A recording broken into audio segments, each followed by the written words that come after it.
Is it possible to predict the unpredictable? Can 3D printed life-size organ models help to map out complex surgeries ahead of time? Is it possible? It already is right here. Mayo Clinic. You know where to go. When it comes to quality sleep, Ashley has you covered with top mattress brands at winning prices and with special financing options available.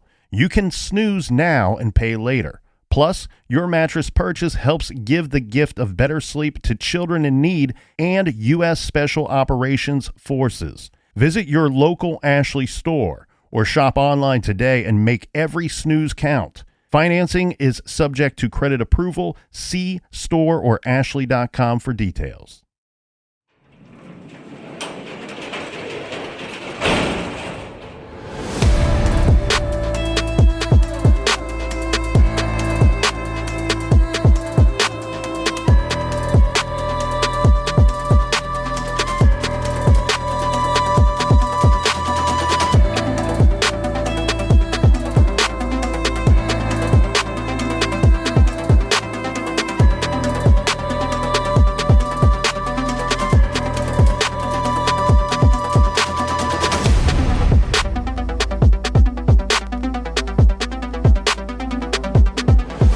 Welcome to True Crime Garage. Wherever you are, whatever you're doing, thanks for listening. I'm your host, Nick, and with me, as always, is a man who is known in the OTR realm as Young Nasty Man. Here is the Captain. Well, it's nice to meet you all. It's good to be seen and good to see you. Thanks for listening. Thanks for telling a friend.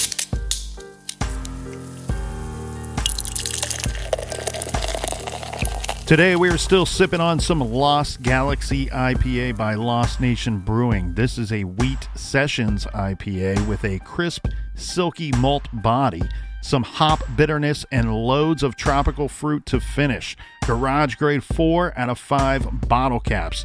And let's give some cheers and thanks to our good friends for helping us out. First up, a big Ron Swanson please and thank you goes out to Denise in Duvall, Washington. And a big we like your jib to Aaron in Binghamton, New York. Next up, here's a cheers to Megan B. in Williston, North Dakota. And a big shout out to Kathy in Vancouver, Washington. Here we go, Captain. We got a cheers to Eric LeClaire in Parts Unknown. And last but certainly not least, we have Jake Allo, also in Parts Unknown. Everyone we just mentioned, well, they went to truecrimegarage.com and they helped us out with this week's beer fund for the beer run. And the fridge is full, and for that, we thank you. Yeah, BWERRUN.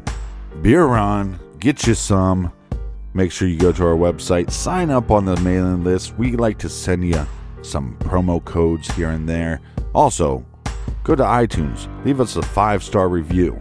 And like always, make sure you tell a friend. And that is enough of the business. All right, everybody, gather around, grab a chair, grab a beer. Let's talk some true crime.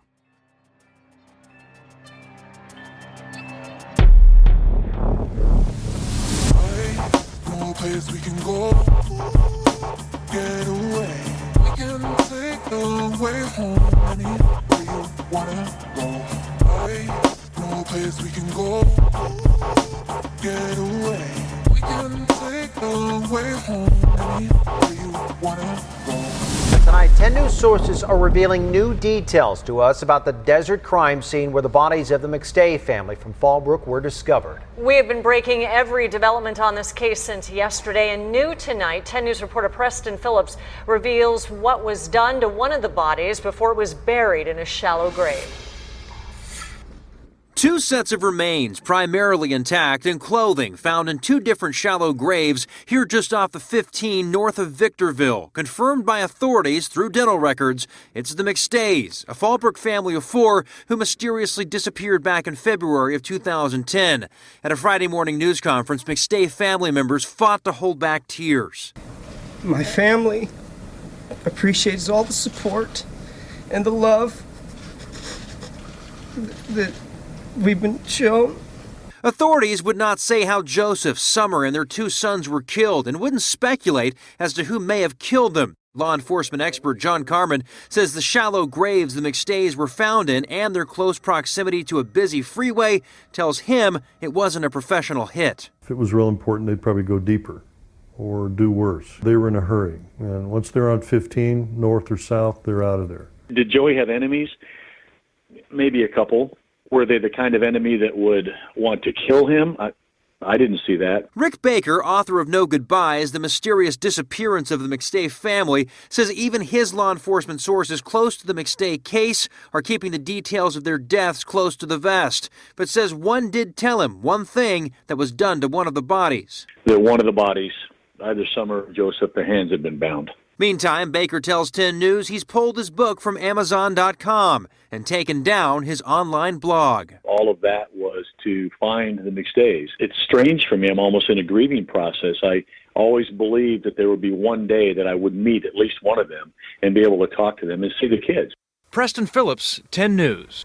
Sheriff's investigators would not say what kind of clothing and other personal items were found inside the graves, but they did say the evidence recovered will help complete this investigation. No place we can go, get away. We can take the way home anywhere you wanna go. No place we can go. You heard it there from the good people at ABC 10 News that unfortunately the McStays were found, and they were not found alive and well. They were found buried in shallow graves. To add a little more context to what it was that was found and how it was located and the state in which these bodies were found, we have some information from Fox8.com. which says the McStays, Joseph, Summer, and their sons Gianni, age 4, and Joseph Jr., age 3, were ruled to have been bludgeoned to death with a sledgehammer and buried in shallow graves in the high desert outside of Victorville, which is northeast of Los Angeles. I would say the best way to describe this location is it's a desert valley, basically, very vast, but also connected pretty close to a major highway, and the whole valley is overlooked by this hillside. It looks to me, Captain, like the grave sites, if you will, were located, about a quarter of a mile off of this main highway? And when you look at the area and the way that you described it, I think is perfect. It makes total sense to me why people on dirt bikes or off-road motorcyclists would want to be out in this area cruising around having a good time. It's wide open spaces out there. And the call to authorities to let them know that they found some human remains. They're asking, well, what's the location? And the guy says, man, there's no paved roads out here. This is a location that law enforcement said there is no reason to be out here. Authorities would tell us that in November of 2013, when the McStay family's skeletal remains were found in 2 shallow graves in the desert, that none of the victims were wearing shoes. All died from blunt force trauma. Summer and son Gianni were found in Grave B, as investigators dubbed it.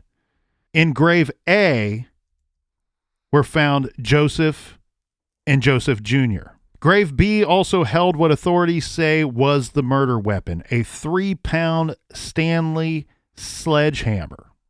This is one of the short-handle sledgehammers. Yeah, and law enforcement believes that this murder weapon came from inside the family's home. Joseph and Summer's skulls had been smashed multiple times. The boys' skulls were fractured as well. Gianni as many as 7 times. Joseph had a broken leg and broken rib.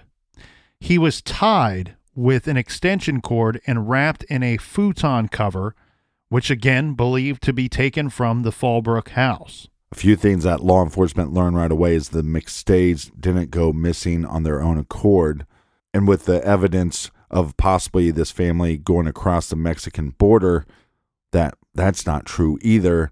And we also had family members at this time saying that they didn't believe that was the McStays going across the border. Right, and at this time, it would be very difficult for us to believe that it was, in fact, the McStays that were spotted on camera going across the border, because it would be awfully hard to believe that they up and left their home in a state where it looks like they just left in the middle of all this action and activity going on, food on the counter, uneaten food out, half-eaten food out, the dogs tethered in the backyard and unfed, and that they went across the border, parked their vehicle illegally. It was later towed on the 8th, and then they walked back across the border unnoticed, and then somebody murdered them and buried them in the desert. It just seems too far-fetched for that to be the scenario. So what we will be told by authorities is that they say that they have reason to believe that the McStays were attacked and killed in their home before being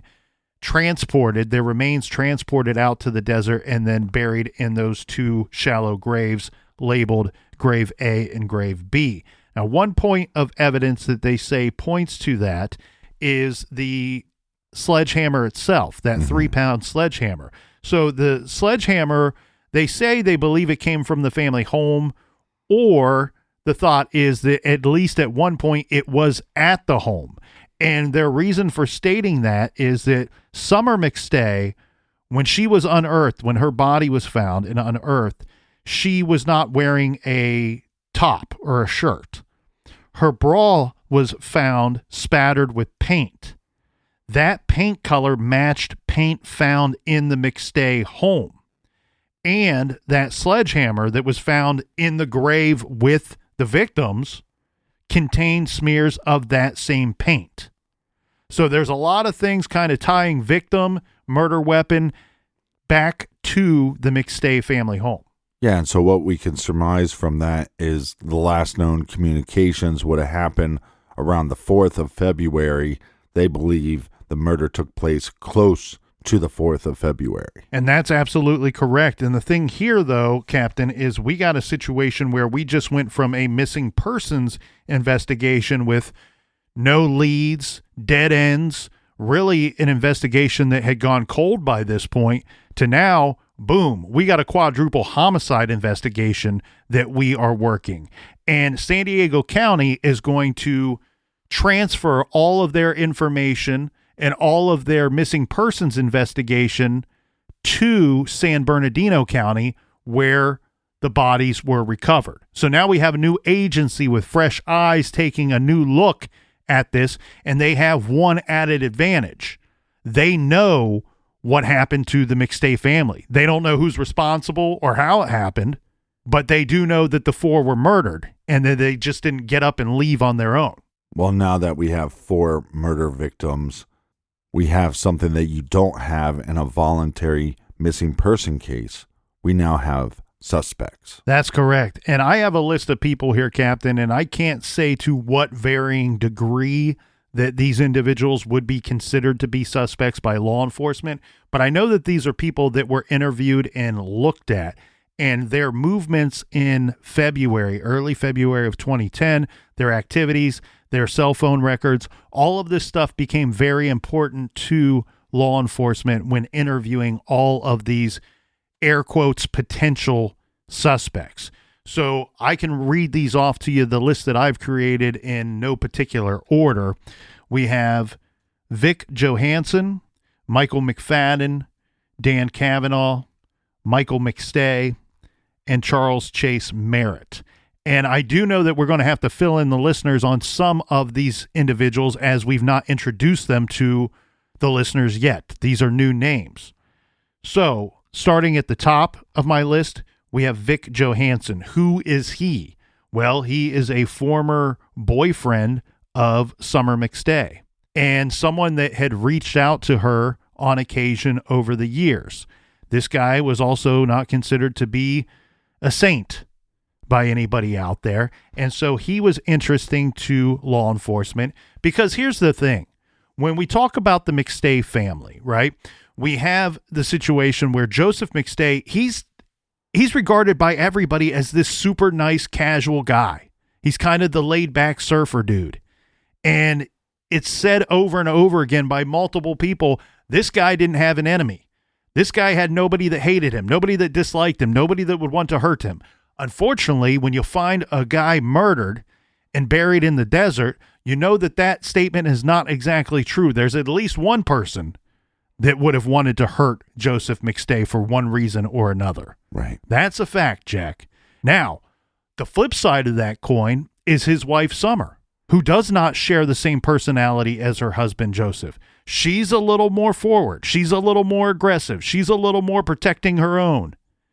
And so there were people that said, you know what? There were people out there that had a problem with Summer, but nobody seemed to have a problem with Joseph. So now you got to look at this thing and go, okay, well, I don't believe, and until we have a situation where we have an Aurora Hammerslayer guy or a family annihilator that just happened to come in the middle of the night and wipe out a whole family, which those scenarios are rare and few and far between, thank God. Unless you have one of those situations, you have somebody that had a beef with somebody in this McStay family, and the boys are little. They're young boys. So the beef probably didn't happen with Gianni or Joey Jr. No, it was with one of the parents. And likely you have a scenario where something happened to one of them, and then somebody had to wipe out the rest of the family. And so when you look at this, you go, okay, who could have had a beef with Summer? Who could have had a beef with Joseph? Well, this Vic Johansson, former boyfriend, was somebody that was considered to have a beef and to be weird and potentially violent, and somebody that came onto the police's radar via friends and family. Well, he was also arrested in a building that was connected to Joseph's business. Yeah, Joseph's business. And so he did have a record and had, when you're looking at this horrible crime, you go, well, it's somebody with a temper. It's somebody that is capable of committing a crime like this. And he had a bunch of red flags that you have to put him on the list. Yeah, and he had other things of being kicked out of bars for, vulgar or loud activity where he's getting aggressive with people. And he was known to be in the area, living somewhat in the area at the time of their disappearance. But the problem with him is they don't seem to have a whole lot to move on this guy. And so let's keep him in the back of our mind. Let's keep him on our list and continue on down our list of suspects. Next, we have Michael McFadden. He, too, is another individual that we've not yet introduced to our story. How does he fit in? Well, he is Joseph's ex-wife's husband. So Joseph McStay was previously married to another woman before he was married to Summer. And the two of them had a son together. Well, this man, Michael McFadden, is now Joseph's ex-wife's husband and the stepfather to Joseph McStay's oldest son. Now, Joseph McStay is still very much in the life of his oldest son, and there are outings and gatherings where both couples will be present.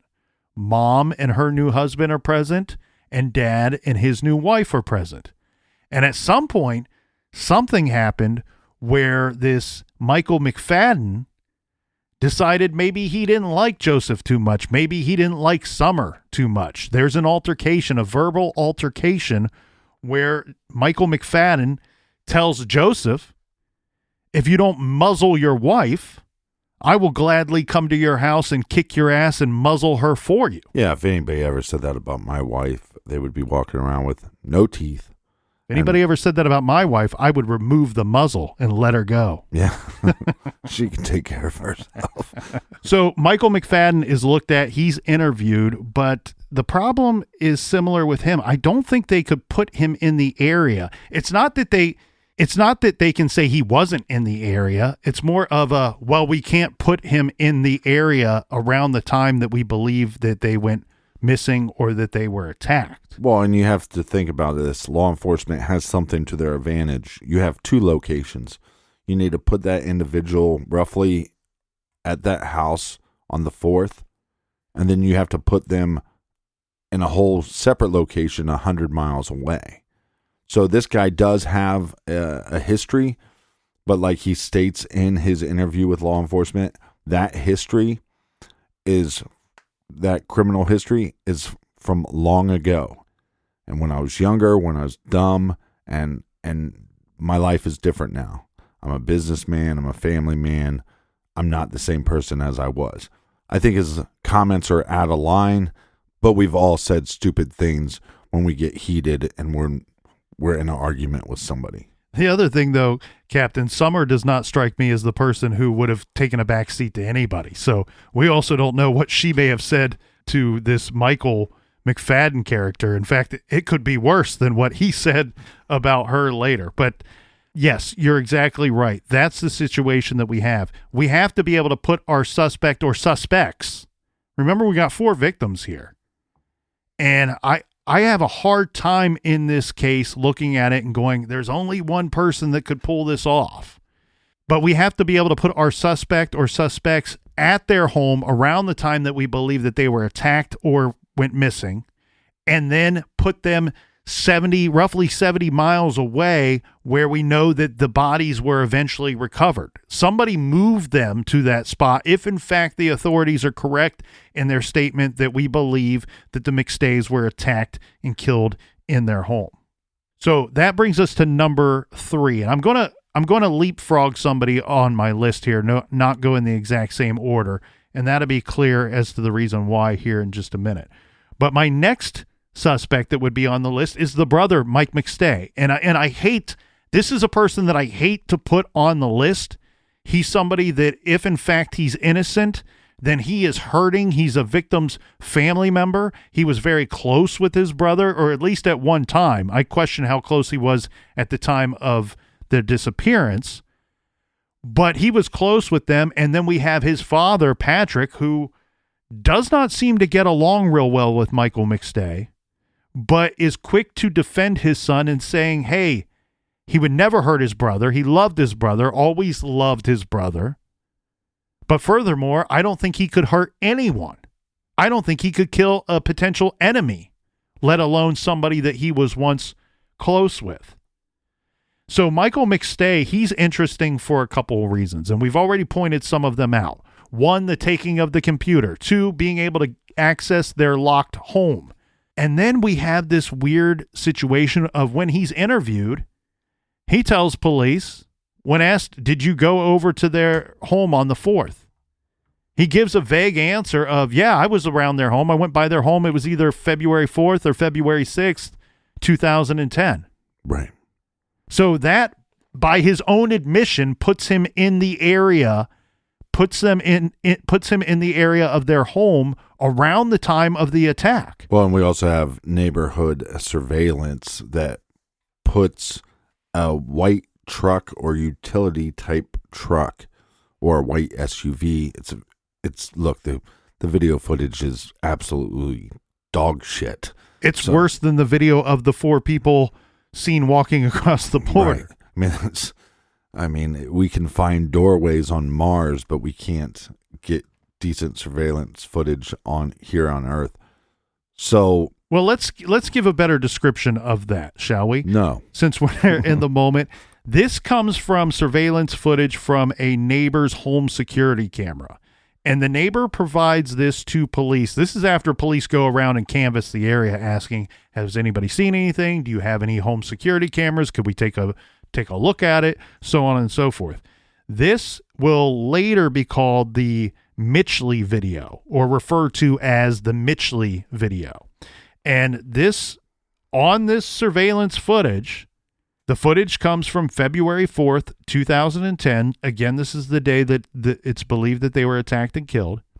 At 7:47 p.m., just like the captain said, this video shows what others, not the colonel here, not old Eagle Eyes here, what others say is a white truck or SUV driving past this neighbor's home, exiting from the McStay family home. Now, there's been plenty of people to say we cannot confirm that it was exiting the McStay family home. At one point, when they were still simply missing, it was thought that this could be Joseph McStay's Isuzu Trooper. It could have been his vehicle. Mm-hmm. And they say that you see a white truck or a white SUV. I'll tell you what, I watched that damn clip. It's a real quick clip. It's in the dark. I can't see anything. It's all black and white from what I can tell. And all I see are headlights and reflectors. I don't see anything other than headlights and reflectors. I couldn't make out a color of a vehicle, a shape of a vehicle, anything. I actually think it's very possible that it's the McStay's family vehicle. I agree with you. Because somebody has to transport that vehicle. Yes. At some point, they have to take that vehicle, but meaning that at some point, they have to drive a vehicle and then they have to get back somehow. So a tandem driver. Either they had some help. As I pointed out earlier, I have a hard time believing that only one person carried out these horrific crimes and all the methods and ways to try to cover it up. Or got an Uber driver, had him drop you off a block or two from the McStay home. If it were me and I had to do this thing solo, not that I ever would, but if I did do something like this, I probably would put my vehicle in their garage to conceal it. And I'm with you. I would use their own vehicle knowing that I'm going to ditch it someplace later, elsewhere, that I would use their vehicle to transport them out to that spot in the desert. So it's really hard to say what it is that we are seeing there. I don't know what I'm seeing. I don't see anything of evidentiary value other than it looks like some type of vehicle is leaving from the McStays at 7:47 p.m. on the day that it's believed that they were attacked. That leaves us with two more suspects here, Captain, that we didn't get to, and I leapfrogged one of them simply because these other two fall into a similar basket to me. And that's because they're both involved and they both work with Joseph McStay. And so that is his business associate, Charles Chase Merritt, who is the builder and manufacturer of these water features, as well as Dan Cavanaugh, who is his one-time business partner who's being in the process of being bought out from the company. No place we can go, get away. We can take the way home anywhere you wanna go. No place we can go, get away. We can take the way home anywhere you wanna go. This show is sponsored by BetterHelp. Do you look forward to the holidays? Maybe you struggle with seasonal blues. This time of year can be a lot, and it's natural to feel some sadness or even anxiety about it. But adding something new and positive to your life can counteract some of those feelings. Therapy can be a bright spot, something to look forward to make you feel grounded, and to give you the tools to manage everything going on. If you're thinking of starting therapy, give BetterHelp a try. It's entirely online, designed to be convenient, flexible, and suited to your schedule. Just fill out a brief questionnaire to get matched with a licensed therapist and switch therapists at any time for no additional charge. Find your bright spot this season with BetterHelp. Visit BetterHelp.com/garage today to get 10% off your first month. That's BetterHelp, HELP.com/garage. Is it possible to predict the unpredictable? Could surgeons use a patient's own anatomy to create 3D printed life-size organ models to map out challenges ahead of time, making surgery more precise, efficient, and less invasive? Is it possible? It already is, because every day we're doing what's never been done. Learn more at mayoclinic.org/possible. Mayo Clinic. You know where to go. You know what's bleak? Shopping for home basics like toilet paper holders, entryway hooks, and jewelry organizers. It's like big businesses not only have a vendetta against the earth, but also against giving us attractive, quality options for home accessories. Ditch the plastic and elevate the mundane with Safran Everyday, a woman-run, sustainable brand for durable, minimalist home goods made from steel. Visit SafranEveryday.com and use promo code UNDERCASEPODS for 15% off your first order of colorful home essentials. That's SAFRAN Everyday.com.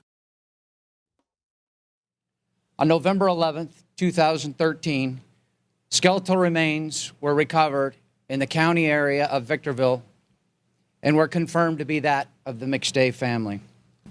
Our homicide investigation began immediately, and to find the identity of the suspect of this horrible crime and bring that responsible person to justice. The San Diego County Sheriff's Department turned over nearly 4,500 pages of investigative material that was reviewed by our detectives. 60 search warrants were served, and over 200 interviews were conducted.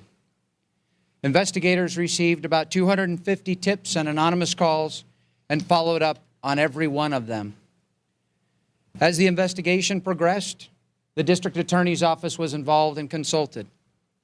Investigators from our department would like to make a special thank you to Special Agent Kevin Bowles of the FBI for his assistance in this investigation. Charles Chase Merritt was identified as the suspect responsible for the death of Joseph, Summer, Gianni, and Joseph McStay. There's no information to suggest there were any other suspects involved in this crime. Chase Merritt was a business associate of Joseph McStay. The cause of death was determined to be blunt force trauma, and based on the entire investigation and the evidence obtained, investigators believe these murders occurred at their residence in Fallbrook. Investigators are not disclosing the motive for the murder at this point. Merritt was arrested on Wednesday, November 5th, without incident, transported and booked at our West Valley Detention Center, where he is currently being held. I want to thank all the investigators who spent countless hours in this case. Less than a year ago, I made a promise to the family that our department would do everything in our power to solve this case. And although we can never bring them back, I hope that this provides some level of closure. It's now my honor to introduce the District Attorney of San Bernardino County, Mike Ramos. No place we can go, get away. We can take the way home anywhere you wanna go. All right, we are back. Cheers, mates. Cheers to you, Colonel. Cheers to you, Captain, and just a quick reminder to everyone out there that's listening to this on Wednesday, May 25th. Today is National Missing Children's Day. President Ronald Reagan proclaimed May 25th, 1983, the first National Missing Children's Day in memory of Eaton Patz. And very fitting that this case is being reviewed by us this week here, Captain. As we heard in part one, the National Center for Missing and Exploited Children were involved in this investigation because we did have 2 missing children, and they helped with viewing the border camera footage. So in honor of their good work, half of this week's beer fund will be donated to the National Center for Missing and Exploited Children. That clip right there, Captain, very clear, very concise, well delivered by the sheriff, by Sheriff McMahon there, to tell us about the very general stages of the investigation leading up to the point of the discovery of the bodies, San Bernardino County taking over the investigation, which then led to the arrest of Charles Chase Merritt. And the bodies were found in November of 2013, and the press conference where they tell us that we have identified the 2 adult bodies as that of Joseph and Summer McStay took place on November 15th. The press conference clip that you just heard was almost exactly 1 year later. November 7th, 2014 is when they announced to the public, hey, 2 days ago, we just arrested business associate Chase Merritt for the murders of the entire McStay family. In a lot of these cases, it's hard to get one good suspect. In this one, we have a handful of people that really need to be looked into. What separates Chase from the rest of these other suspects? I think it's the specific information that they have on Chase, where the others look like potentially good suspects. However, we can't place them with one or any of the victims around the time that they are attacked and killed, with the exception of Michael McStay stating that he drove by the family's home either on the 4th or the 6th of February. What we do know is that Chase Merritt is saying, I had a meeting with my boss, Joseph, that day. We met at a Chick-fil-A, and we had a several hours long meeting that was all about business. We exchanged some checks, and it was a very casual meeting. However, when police do their due diligence and they start looking into that meeting that took place on the same day that they believe that the family was attacked and killed, they can't find any evidence that such a meeting took place, let alone a several hours long meeting at a Chick-fil-A. There's no financial evidence that backs up that the two had lunch together and had this casual long meeting at Chick-fil-A. Nothing in Chase's records, nothing in Joseph's records from their credit cards. We also don't find any receipts that somebody paid cash for that day. We can't find anybody at Chick-fil-A that says we saw the two guys having a meeting here. There's no proof of them being at the Chick-fil-A on surveillance footage. So right away, what we have here, just from that one particular spot in our timeline, is we have one guy telling us a story that we cannot verify with anyone else.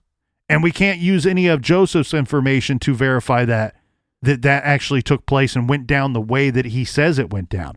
What we do know that took place is that we have several communications between Chase and Joseph on February 4th. We do know that took place. But we can't say that this long meeting took place. And in fact, once you start to hear the prosecution and law enforcement's narrative of how they believe that all of this went down, you can figure out very quickly that they think that a whole lot of different stuff was happening rather than what Chase Merritt was telling them took place. And to reiterate, it was a huge mistake in my mind to not take their disappearance more seriously from the get-go. And because we have this time gap of about 4 years, this really ties law enforcement's hands, but I also think that it ties the hands of suspects as well, because if you start asking me questions about something that happened a year ago, I'm going to have a difficulty remembering certain details or remembering certain things that maybe could corroborate my story. Big problem for Chase is there will be evidence against him that cannot be changed, that cannot be just one person's opinion or one person telling you this is what happened. No, because they know that based off of computer evidence and off of financial records and cell phone activity, that some of what Chase is telling them is not truthful and not factual. And those things are taking place on or near February 4th, and then again on February 6th. And so his story gets very weird and very wonky and looks very bad for him right away once they start digging into this information. So what do they find here? They find that Charles Chase Merritt is an ex-felon, and he was actually on probation at the time, and there was a warrant out for his violation of that probation. Now, what was his charges against him, his previous charges? None of them were violent acts or for a violent act, but these included, but were not limited to receiving stolen property, burglary, petty theft, grand theft, and then other crimes. And then when they're interviewing him, he's talking about Joseph in the past tense, saying Joseph was a great guy. Joseph was one of my best friends. Joseph was the kind of guy that would give you the shirt off of his back. Now, that looks pretty incriminating because when he's making these statements to law enforcement, the family's still missing. Nobody's been found. Nobody's been recovered. None of that has happened yet. And so this all looks very bad for Merritt. Yeah, just to play devil's advocate, because they were missing for a time period, I think a lot of people that were close to him kind of started to expect the worst. The other thing that is going to look real bad for him is the QuickBooks activity, the phone calls and cell phone activity. Now, Captain pointed out something very interesting and something that is exactly spot on. Not only do we need to put our suspect near or in the McStay family home on the day that they were attacked and killed, but we also need to put our suspect at the location where their bodies are later recovered. And we have a situation here that Chase Merritt's cell phone on February 6th, 2010 which is believed to be 2 days after the McStay family was killed, his cell phone pings off of a tower that you can actually see with the naked eye from the gravesite in the desert near Victorville, California. Bum, bum, dun, dun, dun, dun, dun. And let's remember the site of the grave site is roughly 100 miles from the McStay family house. And thank you for reminding us, and thank you, Captain, for reminding us of that, because I believe earlier I said 70 miles away, when in fact it is nearly 100 miles away. 70 miles was the distance between where they found the McStay family vehicle from their home near the border. And look, by Chase Merritt's own admission, here's something that he says that is very insightful, but this is a man that he's going to say that he is not guilty. He's not going to plead guilty to this. He's going to have to go to trial. He says, I didn't kill the McStay family. He says, Joseph was one of my best friends, if not my best friend at the time. I would never do that. I'm not a violent man. I'm not a killer. But he also says that cell phone tower information is not 100% accurate. We know that from several other cases that we've reviewed here in the garage. But by his own admission, he says tower info isn't so inaccurate that it's going to put you in the wrong city. This puts him 100 miles away from their home, and it puts him many, many miles away from his own home. He has an excuse. He says that he has family that lives in the general area and that he may be visiting family. However, when we hear from his sister, we get two completely different stories. One, I never see my brother. I think the last time I've seen him was about 5 years ago. She lives in this Victorville area. And then later, when he has to go to trial, several years later, says, well, no, I would see my brother all of the time. All the time I saw my brother. Well, Chase Merritt, they have a unique family history when it comes to crime, because his brother was actually arrested and they were going to charge him with being the hillside strangler. So his argument is, well, we had a family member that once was accused of a horrible crime, and so when they were asking my sister about if I ever visited or when's the last time she saw me, she just kind of made up nonsense because she wasn't going to give answers to police. She didn't want to put her brother in the area when she's originally asked, but it doesn't matter because his cell phone puts him in the area. Well, she didn't know that it benefits him to be put in the area. You see what I'm saying? When they go, well, have you seen your brother lately? No. But really the correct answer to protect your brother is, yeah, I see him all the time.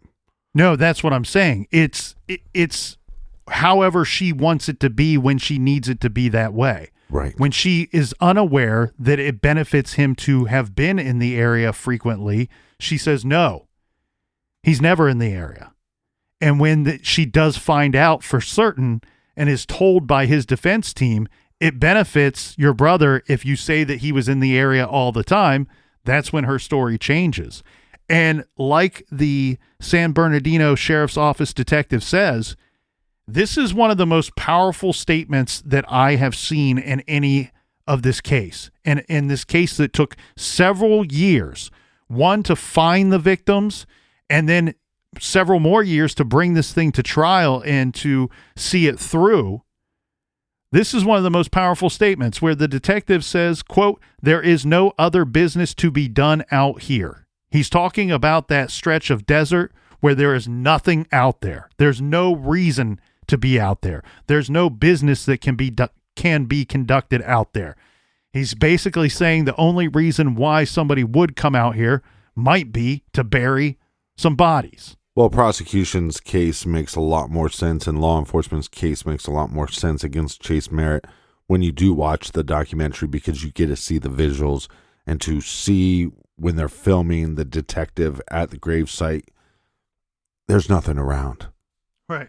It's just miles and miles of desert. And that's not all that's going to tie Chase to this case. A large part of it will be these QuickBook QuickBooks activity that took place. Before Joseph McStay disappeared, there was fraudulent QuickBooks activity in the company.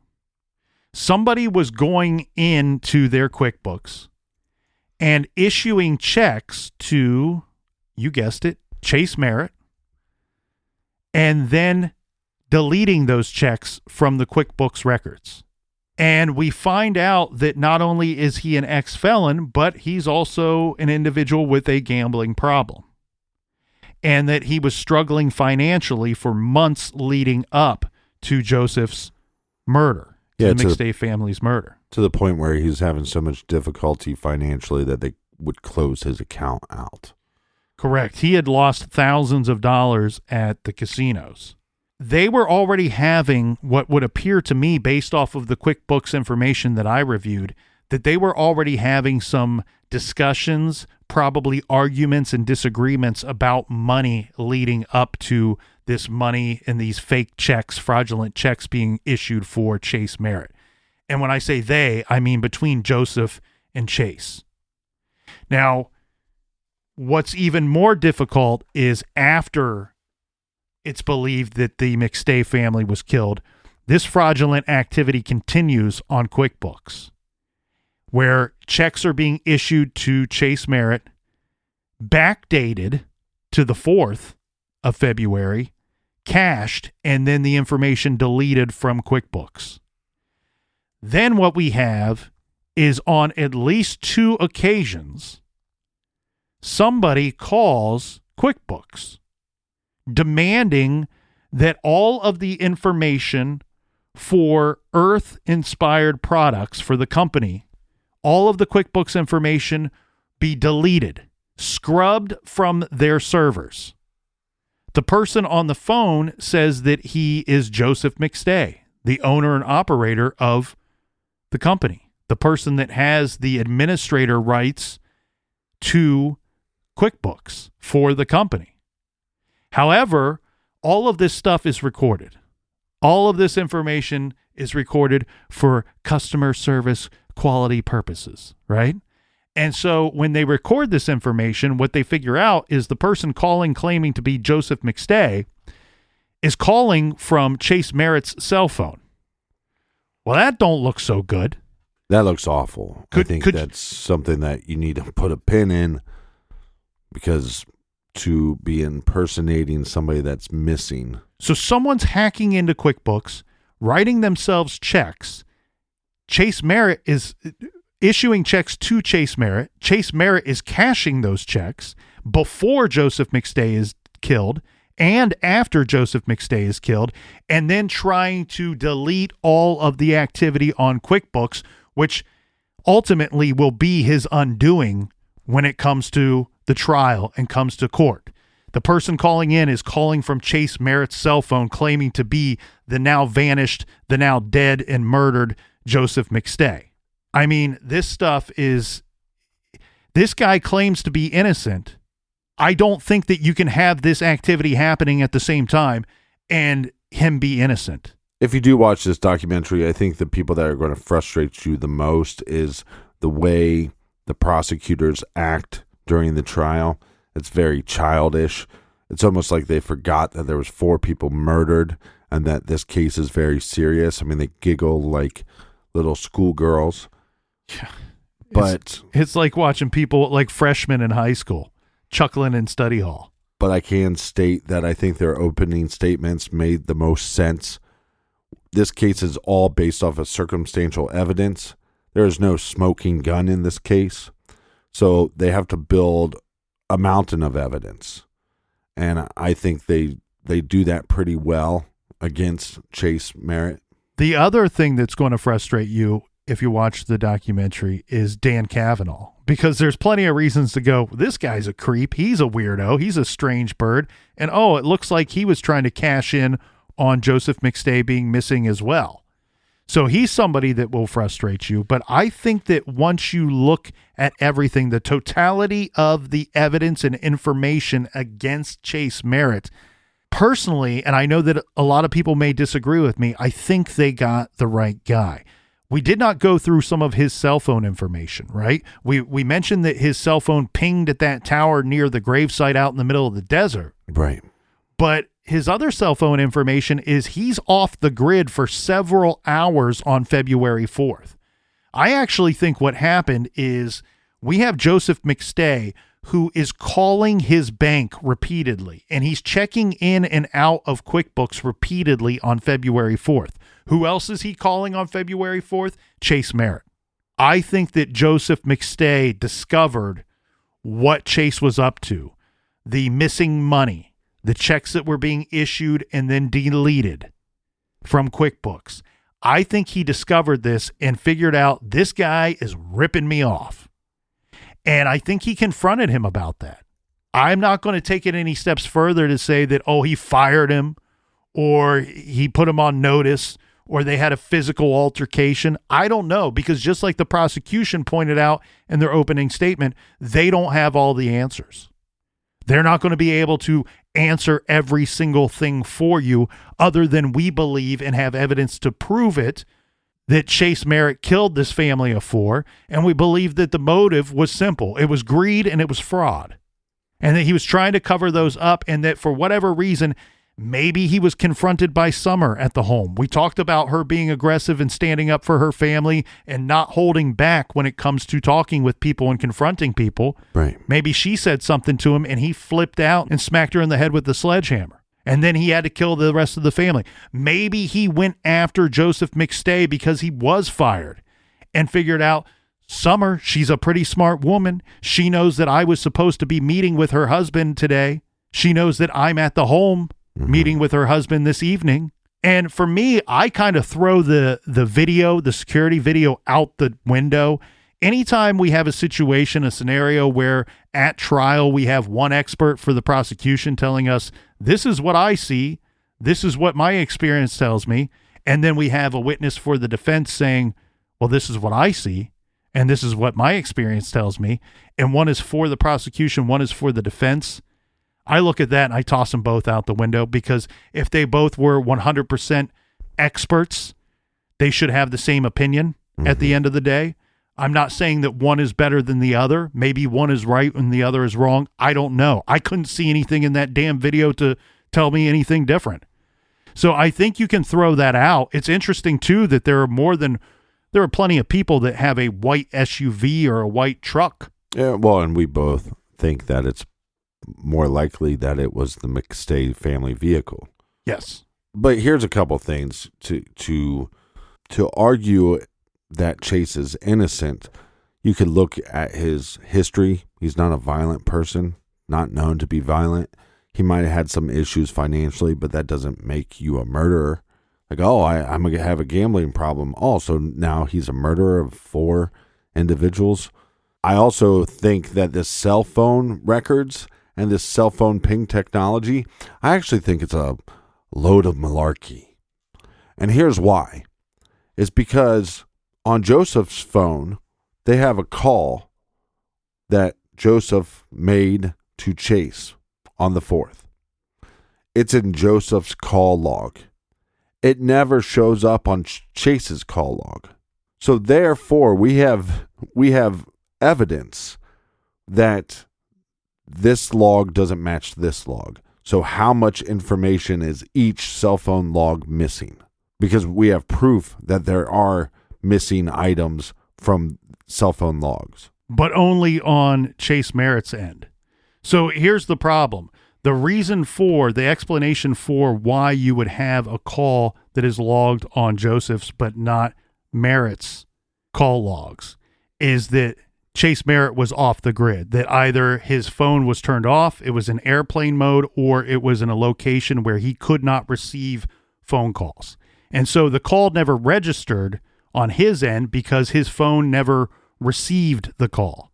The call registered on Joseph McStay's end because his phone made that call. And so the disconnect is the call not actually going through. And it's the belief of the prosecution that by this point, the attack had already occurred and Chase Merritt, his phone is off, and knowing that his phone is off, attempted to cover his tracks by using Joseph McStay's phone to call his phone to make it look like Joseph was still alive at that time. Now, again, his phone is off or unavailable, airplane mode, or not able to be reached by any cell phone towers for several hours that day.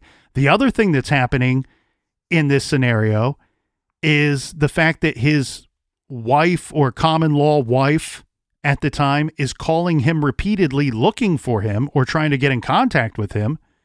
And again, her call log shows that those calls were made from her phone. His call log does not register any of those calls because his phone never received the calls. Well, and she also later tries to become his alibi.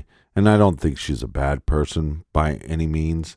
I think she's just misremembering. Again, the time difference really kind of handcuffs law enforcement, but it also handcuffs the suspect and any of their eyewitnesses, because for her to remember that one day so vividly with so many details, I don't think she's lying necessarily. I think that she is misremembering, and I think she wants to believe what she's telling law enforcement because it makes the father of her children not this horrible monster. Well, and in her defense too, look, we all want to do the right thing, or at least most of us do. Clearly somebody or someone's in this situation didn't want to do the right thing. But, in a world where you're going, I don't know if I remember this correctly or not, most of us, I think, would err on the side of caution of, okay, yeah, if I can't remember it 100%, I'm going to err on the side of caution that benefits my loved one. Right. The person that I have believed and I am telling you could not be responsible for this. And it's unclear when she's being asked to deliver this information to the authorities.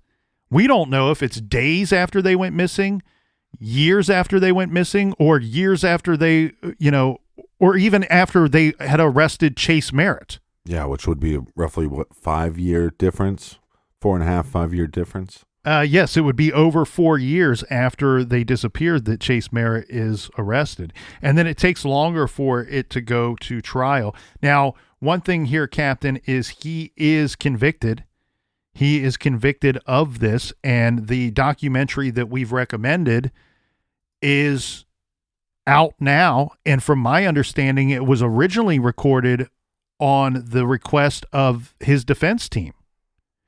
And I think this is really interesting to me because I understand that the prosecution thought that they were at some kind of disadvantage, which I don't get. I think that this prosecution crew seems a little, like you said, a bit childish at times, probably a little more whiny than they need to be. If I was part of this prosecution team and I saw this documentary, I'd be embarrassed. And if I was their family members, I'd be embarrassed. The head prosecutor, if I was his wife, I would divorce him on how embarrassing he is. Well, that's the thing. And maybe that's why they felt like they were at a disadvantage with cameras rolling, because maybe this is their typical behavior. Well, you have to remember this. I'm telling you, this is embarrassing. And I go by a fake name. I don't even own a boat. Well, the thing is here with this documentary, I like this idea. It turned out to be a really good idea in the West Memphis 3 case. In some other cases, they've done this where rather than going back retroactively and telling you about a true crime story and how it played out in court, where they're actually filming it for the purposes of possibly making a documentary later that will include the true crime story plus the trial. I think that transparency is key. We know that our system is not perfect. I happen to believe that it is one of the best in the world, and that it would be impossible to have a perfect system. So I think that knowing that, I love having some transparency.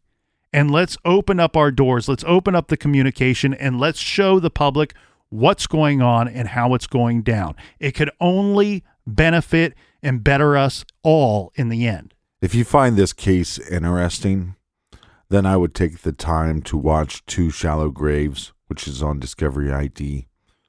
It's pretty quick to get through, even though it's 7 parts. you can fast forward through the commercials. It seems like some of the episodes only feel like they're about 30 minutes long after you get rid of the commercials.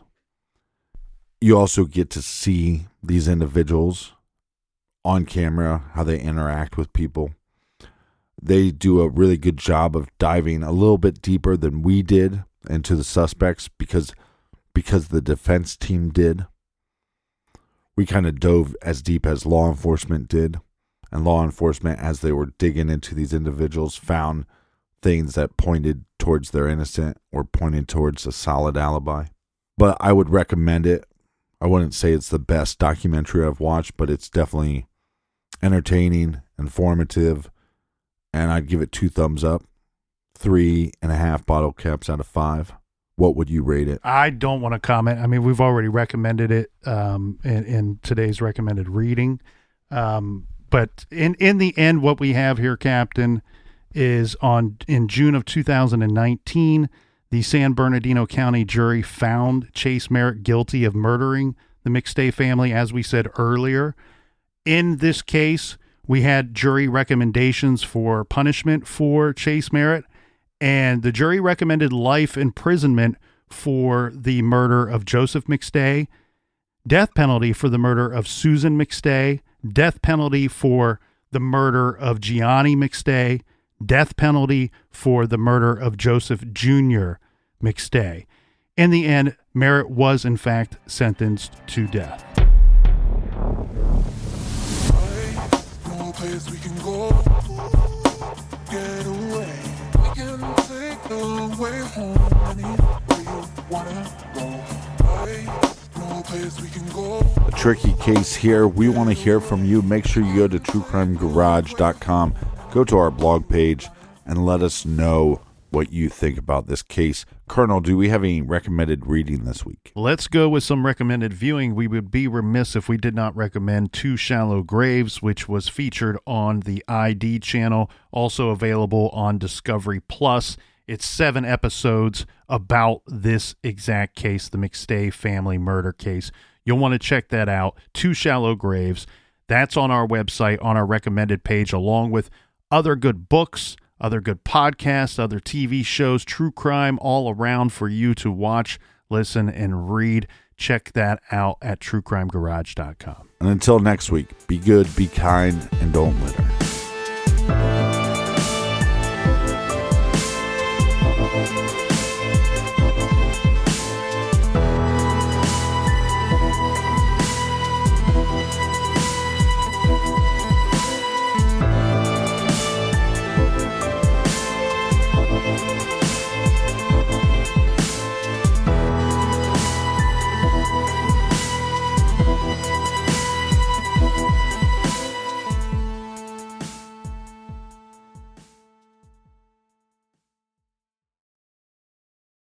You know what's bleak? Shopping for home basics like toilet paper holders, entryway hooks, and jewelry organizers. It's like big businesses not only have a vendetta against the earth, but also against giving us attractive, quality options for home accessories. Ditch the plastic and elevate the mundane with Safran Everyday, a woman-run, sustainable brand for durable, minimalist home goods made from steel. Visit SafranEveryday.com and use promo code UNDERCASEPODS for 15% off your first order of colorful home essentials. That's SAFRAN Everyday.com.